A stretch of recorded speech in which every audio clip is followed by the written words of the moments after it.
আসসালামু আলাইকুম, সবাইকে স্বাগত জানাচ্ছি বিডি ভিউজে। আপনাদের সাথে আছি আমি সাবরিনা কাজী। ইরাক, সিরিয়া ও লিবিয়ার পর এবার আর্মেনিয়ার বিরুদ্ধে কৌশলগত সামরিক জয় পেতে যাচ্ছে উদীয়মান মুসলিম সুপার পাওয়ার তুরস্ক। তুর্কি প্রেসিডেন্ট রিসেপ তাইয়েপ এরদোয়ানের সামরিক সহায়তায় আর্মেনিয়ার বিরুদ্ধে প্রাথমিক জয় পেয়েছে মুসলিম প্রধান আজারবাইজান। কয়েকদিনের যুদ্ধে নাস্তানাবুদ হওয়ার পর আর্মেনিয়া শান্তি চুক্তির আর্জি জানিয়েছে। New York Times, Washington Post ও বিবিসির প্রতিবেদনের ভিত্তিতে আজ থাকবে এ সম্পর্কে বিস্তারিত।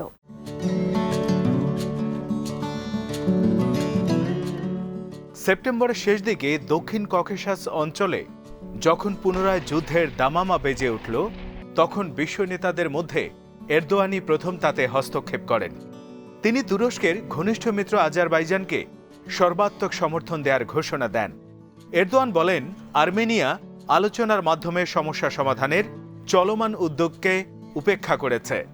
৩০ বছর আগে আর্মেনিয়ার দখল করা এলাকা ছেড়ে দিতে হবে।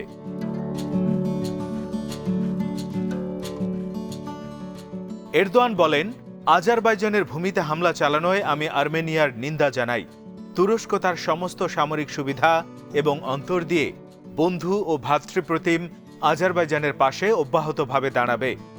নাগোর্নো কারাবাখ অঞ্চলটি আজারবাইজানের ভেতরে অবস্থিত হলেও তা নিয়ন্ত্রণ করছে আর্মেনীয় বিচ্ছিন্নতাবাদীরা।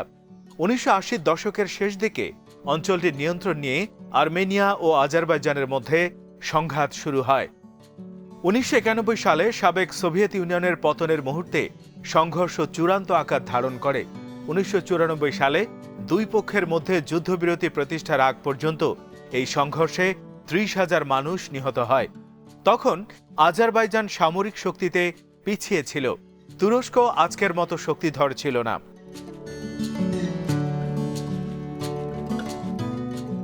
কয়েকদিন আগে আবার যুদ্ধে জড়িয়ে পড়ে আজারবাইজান ও আর্মেনিয়া। এরদোয়ানের সর্বাত্মক সমর্থনের পরিপ্রেক্ষিতে যুদ্ধ বন্ধের আহ্বান জানান আমেরিকা, রাশিয়া ও ফ্রান্সের প্রেসিডেন্ট। ফরাসি প্রেসিডেন্ট ইমানুয়েল ম্যাক্রো তো এরদোয়ানের কড়া সমালোচনাও করেন, তবে তা পাত্তা দেয়নি তুরস্ক। যুদ্ধে আর্মেনিয়ার ব্যাপক ক্ষয়ক্ষতির পর আর্মেনিয়া শান্তি আলোচনার আর্জি জানায়।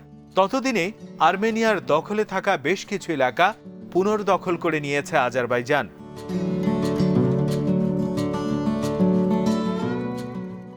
আজারবাইজানকে দীর্ঘদিন ধরে সামরিক সহায়তা দিয়ে শক্তিশালী করে তুলেছে তুরস্ক। তুরস্কের সেনাবাহিনী আজারবাইজানের সৈন্যদের প্রশিক্ষণ দেয় এবং অস্ত্রশস্ত্র সরবরাহ করে। মনে করা হচ্ছে আর্মেনিয়ার বিরুদ্ধে এবারের যুদ্ধে তুরস্ক সক্রিয়ভাবে অংশগ্রহণ করেছে, তবে আঙ্কারা তা অস্বীকার করেছে। আর্মেনিয়ার বিরুদ্ধে তুরস্কের যুদ্ধে জড়ানোর তথ্য সঠিক হলে চলতি বছর আরেকটি ফ্রন্টে লড়াইয়ে অবতীর্ণ হলেন এরদোয়ান।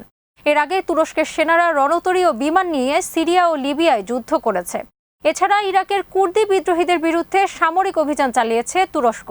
প্রতিটি জায়গাতেই তুরস্ক সফল হয়েছে এবং তার অভীষ্ট লক্ষ্য অর্জন করেছে।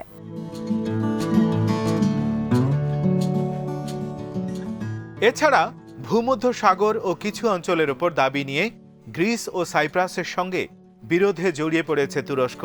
তুরস্কের এই উচ্চাভিলাষী বিদেশ নীতিতে শঙ্কিত হয়ে পড়েছে তার ন্যাটো মিত্ররা। তবে এতে এরদোয়ানের জনপ্রিয়তা বেড়েছে। সিরিয়া, লিবিয়া, ককেশাস অঞ্চলে তুরস্ক তার মিত্র রাশিয়ার বিপরীত মেরুতে অবস্থান নিয়েছে।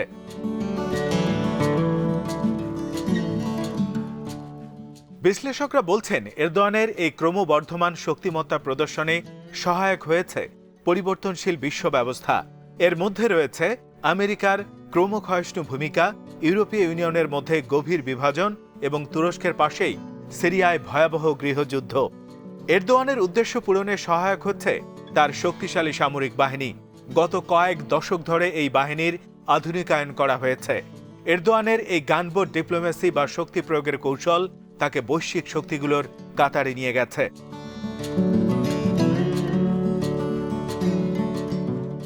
আঙ্কারা থিঙ্ক ট্যাঙ্ক টেপাভের গবেষক সেলিম করু বলেছেন, ককেশাসে তুরস্কের এই অবস্থান বিশ্বের অন্যান্য স্থানের সংঘাতে দেশটি জড়িত হওয়ার যুক্তির সঙ্গে সঙ্গতিপূর্ণ। তুরস্ক ও আজারবাইজান এখন ৯০-এর দশকের চেয়ে অনেক বেশি শক্তিধর। নাগোর্নো কারাবাখের উপর নিয়ন্ত্রণ প্রতিষ্ঠায় তারা এর প্রতিফলন দেখতে চায়। ১৯৯৪ সালে আর্মেনিয়ার সঙ্গে যুদ্ধের সময় এই তুরস্ক ও আজারবাইজানের যে সামরিক শক্তি ছিল, এখন তার চেয়ে তারা অনেক বেশি সুসজ্জিত। দেশ দুটি এখন অনেক বেশি ধনী।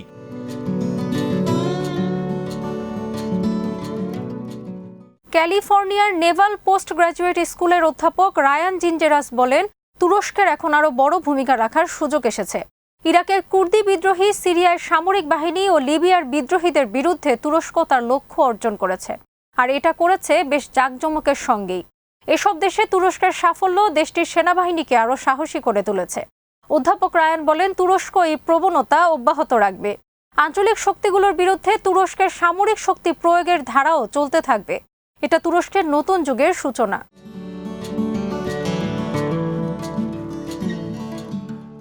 চলতি বছরের শুরুতে উত্তর সিরিয়ায় তুরস্কের স্থল অভিযানে হতবাক হয়ে গিয়েছিল রাশিয়া ও সিরিয়া। তুরস্ক ড্রোনের সহায়তায় রাশিয়া ও সিরিয়ার আকাশ প্রতিরক্ষা অচল করে দিয়ে ইদলিবের সফল অভিযান চালিয়ে আঙ্কারার সমর্থকদের হাতে এলাকাটি নিয়ন্ত্রণ তুলে দেয়।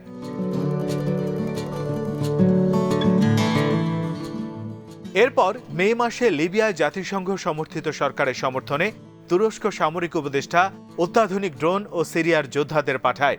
তুরস্কের সহায়তায় ঘুরে যায় লিবিয়া যুদ্ধের মোড়।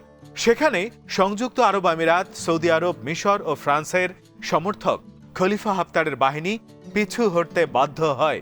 তুরস্কের এই সফলতায় অনেকেই বিস্মিত হন। লিবিয়ায় এখন তুরস্কের স্থায়ী উপস্থিতি নিশ্চিত হয়েছে। সেখানে সামরিক ঘাঁটি তৈরি করেছে তুরস্ক। লিবিয়ার সেনাবাহিনীকে প্রশিক্ষণ ও অস্ত্রশস্ত্র দেবে আঙ্কারা, যেমনটা তারা করেছে আজারবাইজানের ক্ষেত্রেও।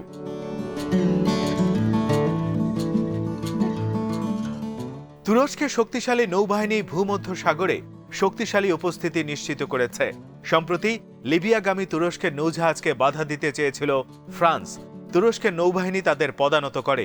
এরপর মন খারাপ করে ফ্রান্স। তার সেই টহল রণতরীটি ভূমধ্য সাগরের অভিযান থেকে সরিয়ে নেয়। ইউরোপীয় ইউনিয়নের হুমকিকে পাত্তা না দিয়েই তুরস্ক ভূমধ্য সাগরে গ্যাস অনুসন্ধান চালিয়ে যায়।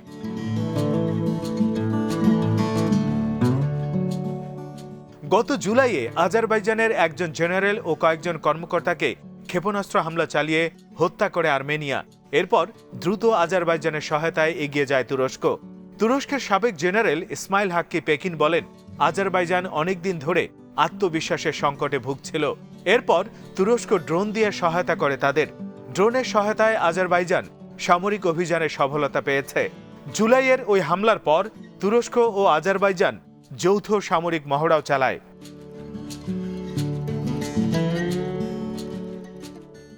আজারবাইজান আর্মেনিয়ার সংঘাতে এবার সরাসরি আর্মেনিয়ার পক্ষ নিয়েছে ফ্রান্স। ফরাসি প্রেসিডেন্ট ইমানুয়েল ম্যাক্রন বলেছেন, নগর্নো কারাবাখে আজারবাইজানের নিয়ন্ত্রণ মেনে নেবে না ফ্রান্স। ম্যাক্রন বলেন, তুরস্কের যুদ্ধংদেহী বার্তা নিয়ে ফ্রান্স উদ্বিগ্ন। তুরস্ক নগর্নো কারাবাখ ফের আজারবাইজানের নিয়ন্ত্রণের নেয়ার পক্ষপাতী, কিন্তু ফ্রান্স তা মেনে নেবে না।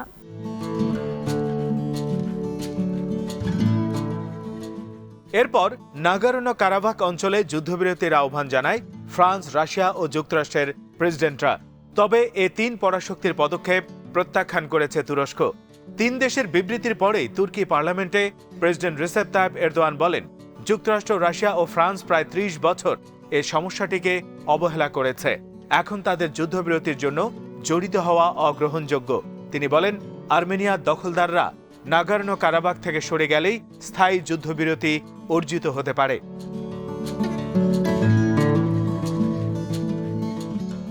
আজারবাইজানের সঙ্গে তুরস্কের সম্পর্ক ঐতিহাসিক। দেশ দুটো নিজেদের মধ্যে সম্পর্কের ক্ষেত্রে এক জাতি দুই দেশ নীতিতে বিশ্বাসী। শুধু রাষ্ট্রীয় বা সরকারি পর্যায়ে শুধু নয়, তুরস্ক ও আজারবাইজানের সাধারণ জনগণও তাদেরকে একই জাতি বলে মনে করে।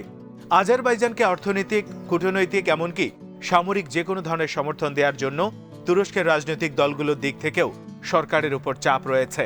এরদোয়ানের নেতৃত্বাধীন ক্ষমতাসীন জাস্টিস অ্যান্ড ডেভেলপমেন্ট পার্টি সহ প্রধান বিরোধী দলও কট্টর তুর্কি জাতীয়তাবাদী। উভয় দলই আজারবাইজানের পক্ষে।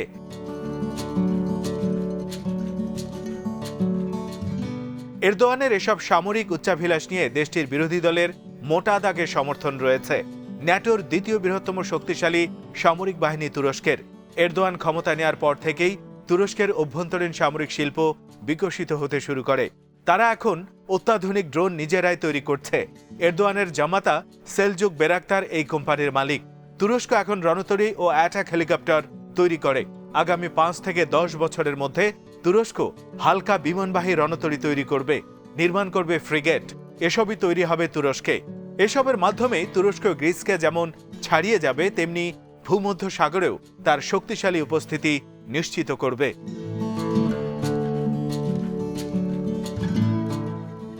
ব্রাসেলস ভিত্তিক আন্তর্জাতিক গবেষণা সংস্থা ইন্টারন্যাশনাল ক্রাইসিস গ্রুপ বা আইসিজি বলেছে, তুরস্ক উচ্চাকাঙ্ক্ষী সব পরিকল্পনা নিয়ে অগ্রসর হচ্ছে। আইসিজি বলছে, শীতল যুদ্ধের অবসানের পর থেকে তুরস্ক তার পররাষ্ট্র নীতি পরিবর্তন করেছে। ধীরে ধীরে সামরিক ও বাণিজ্যিক শক্তি হয়ে ওঠার মধ্য দিয়ে এমন একটি দেশ হওয়ার চেষ্টা করছে যারা নিজেদের ইচ্ছা অনুসারে ভূমিকা রাখতে পারে। আজ এখানেই শেষ করছি। সবাই ভালো থাকুন, সুস্থ থাকুন আর দেখতে থাকুন বিডিভিউজ। চ্যানেলটি ভালো লাগলে সাবস্ক্রাইব করুন। আমাদের ওয়েবসাইট bdviews.net ভিজিট করুন। আল্লাহ হাফেজ।